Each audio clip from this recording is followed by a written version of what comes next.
Estamos para a segunda parte da nossa aula, a prática docente na Unilab, a relação professor-aluno e análise de situações, problemas específicos, parte 2, hoje abordando ferramentas tecnológicas e o processo de ensino-aprendizagem. Não pretendemos que as coisas mudem se sempre fazemos o mesmo. Albert Einstein proferiu essa frase famosa, abordando que muitas vezes nós queremos mudar a rota de algum planejamento feito, mas continuamos utilizando a mesma metodologia. Alvin Toffler, por sua vez, ele diz que para criar e organizar uma nova cultura, torna-se imprescindível que os profissionais da educação descubram novos horizontes e reinventem novas formas de apropriação do saber. Então, com o avanço tecnológico, é necessário que os professores, mais do que nunca, procurem verificar como as aulas podem ser otimizadas diante de uma oferta grande de tecnologia disponível e que metodologia poderia utilizar numa situação dessa. A revolução tecnológica ela veio para trazer muitas ferramentas, em princípio, facilitar a vida do homem, mas necessário se faz que este saiba lidar de modo a otimizar os recursos que por ela são oferecidos. A tecnologia e a educação, elas tendem a caminhar juntas. Muitas ferramentas tecnológicas hoje favorecem uma mudança fundamental na maneira de ensinar, consequentemente na maneira de aprender, de tal sorte que o professor deve procurar verificar como essa tecnologia pode ser favorável. E aí vem o primeiro questionamento, que mais uma vez nós fazemos a todos. Os sistemas educativos possuem condições de se adaptar à evolução da sociedade? Como nós estamos tirando proveito das diversas tecnologias que são oferecidas no processo de ensino e aprendizagem? Isso é fundamental. Mesmo diante de toda a tecnologia possível, é imprescindível que se trabalhe juntamente com os pilares da educação. A descoberta do aprender a conhecer, o aprender a fazer, para que junto com o aprender a conhecer possa propiciar meios para a formação de um bom profissional, trabalhar em equipes multidisciplinares e também aprender a ser.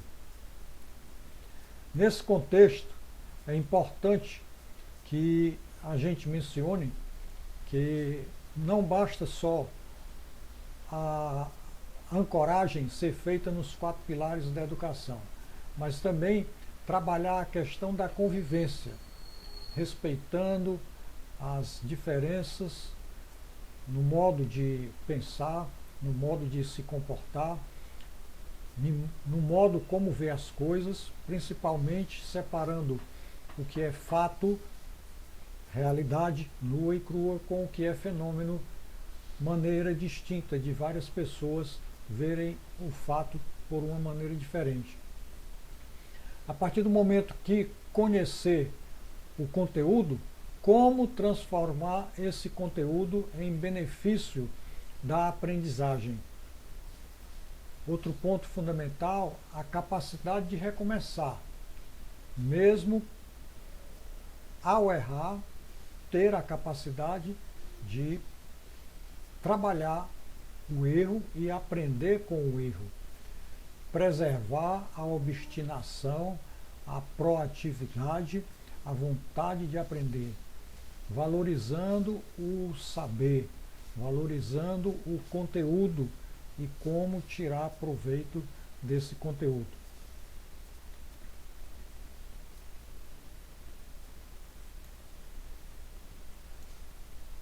Vamos abordar aqui a questão da internet. A internet é uma estrada que favorece em muito o trabalho do professor, o trabalho do aluno. Ela nos ajuda, mas ela sozinha não dá conta da complexidade do aprender. Então, é como se diz, há uma diferença entre o ensino presencial, o ensino remoto e o ensino à distância. Então, Manuel Moran, ele diz que a internet é capaz de ajudar, mas sozinha, sem o auxílio do professor, pouco ela pode contribuir. Então, a partir do princípio que a tecnologia não é tudo, a tecnologia é um grande apoio, uma âncora que é indispensável à embarcação, mas não é ela que a faz flutuar ou, por sua vez, seja capaz de evitar o naufrágio. A tecnologia na educação, ela proporciona novas formas de aprender e ensinar. E é justamente nesse ponto que o professor deve trabalhar todo o conhecimento que ele tem para procurar se atualizar e tirar proveito do que existe de bom. Nos caminhos que a educação é capaz de percorrer, ela deve se adaptar às mudanças da sociedade, sem, contudo, negligenciar a transmissão das aquisições, das bases e dos frutos da experiência e das descobertas da humanidade. O que muda, basicamente, é a maneira de como se fazer a coisa, a maneira de como se pesquisar, os meios proporcionados pelas ferramentas tecnológicas. E aí vem aquela questão: qual o perfil do novo professor que a educação está a desejar?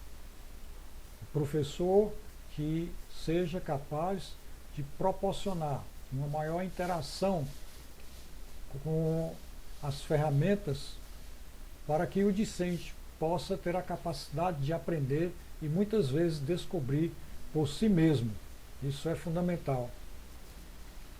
Nesse aspecto do perfil do professor, é fundamental que algumas características sejam esperadas dele.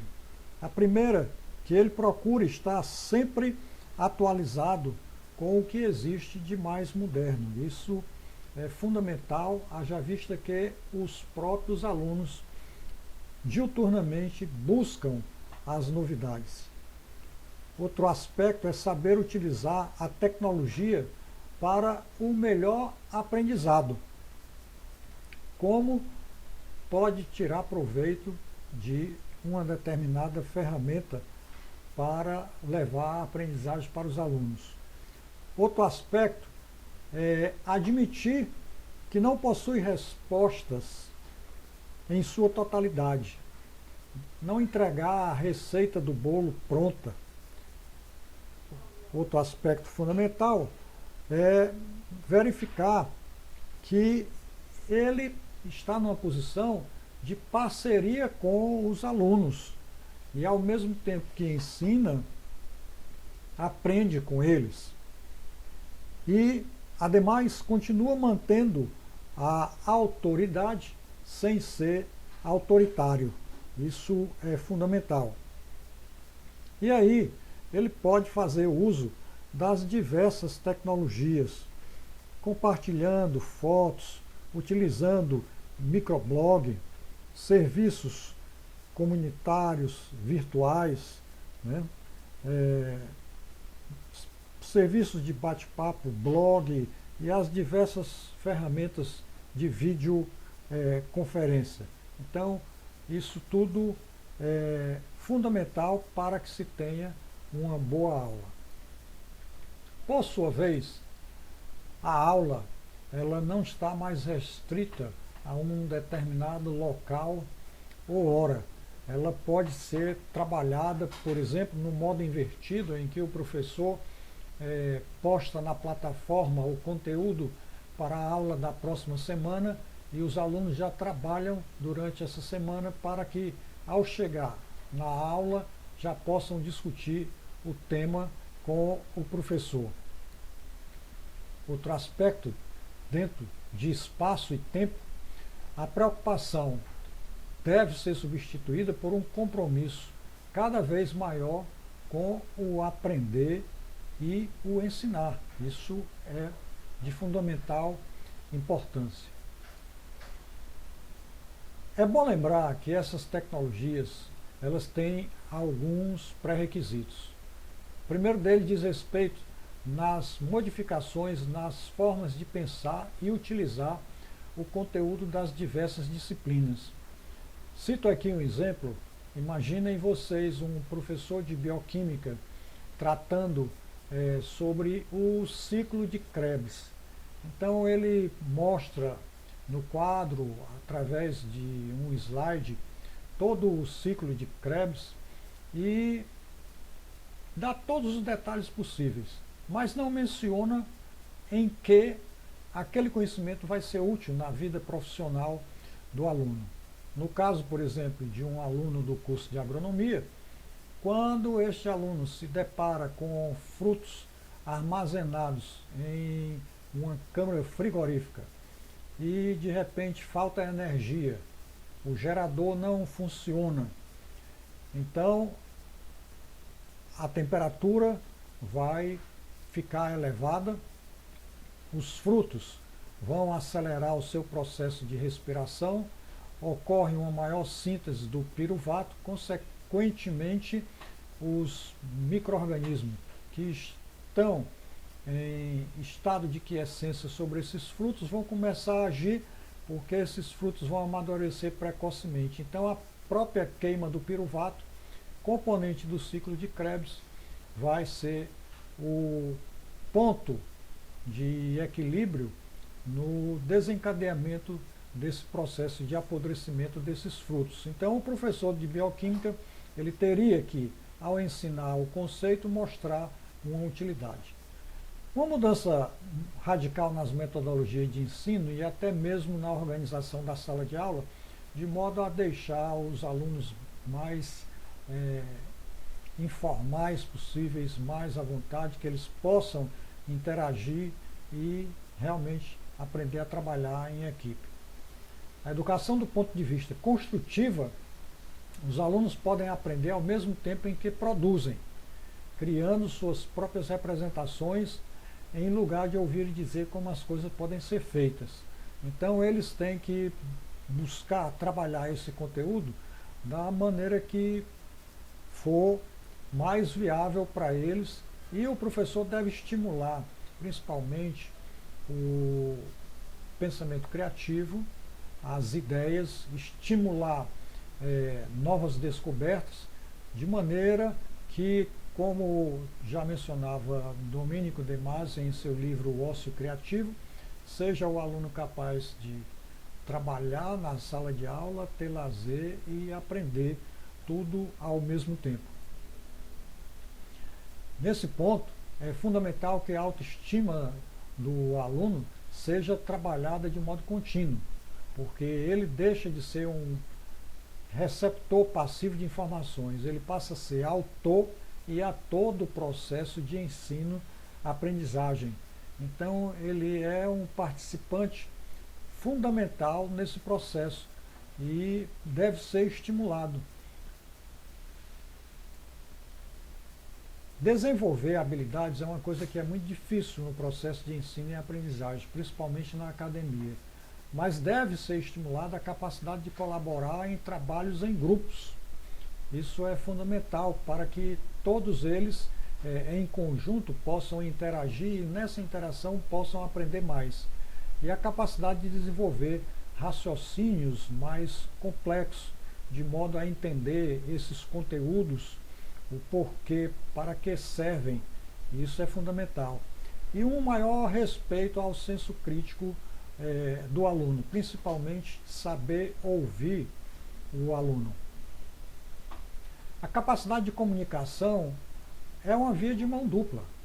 Então, muitas vezes o professor joga um tópico do conteúdo programático e numa roda de conversa vai construindo todo esse conteúdo com o auxílio dos alunos, de tal sorte que ele possa trabalhar uma visão menos compartimentada do conhecimento, que ele possa trabalhar tanto a interdisciplinaridade como a transdisciplinaridade e buscar trabalhar um aluno para que ele comece a descobrir como ele deseja ser em termos profissionais, como é que ele deve se postar perante um mercado de trabalho, que tipo de profissional ele deseja ser. O professor, por sua vez, ele tem que ter uma atualização constante, buscar um aprendizado quase que diário, sempre que possível trocar ideias com especialistas nas áreas trabalhadas, estimular a aula propondo temas que possam ter um aproveitamento maior, principalmente temas de momento e como é que eles podem explorar esse tema.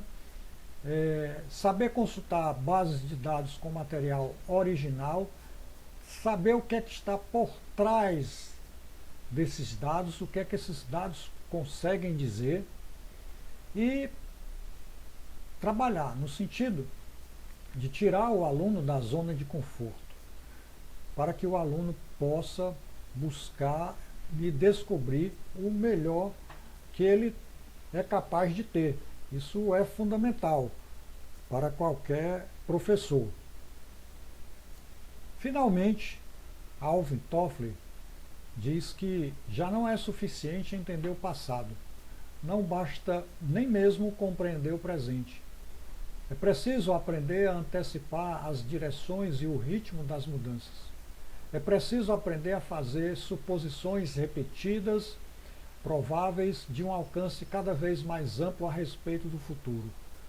Uma visão que seja holística e, ao mesmo tempo, sistêmica, para saber como se posicionar diante de um mundo que tem uma grande oferta de tecnologia e qual metodologia utilizar para um melhor processo de ensino e aprendizagem.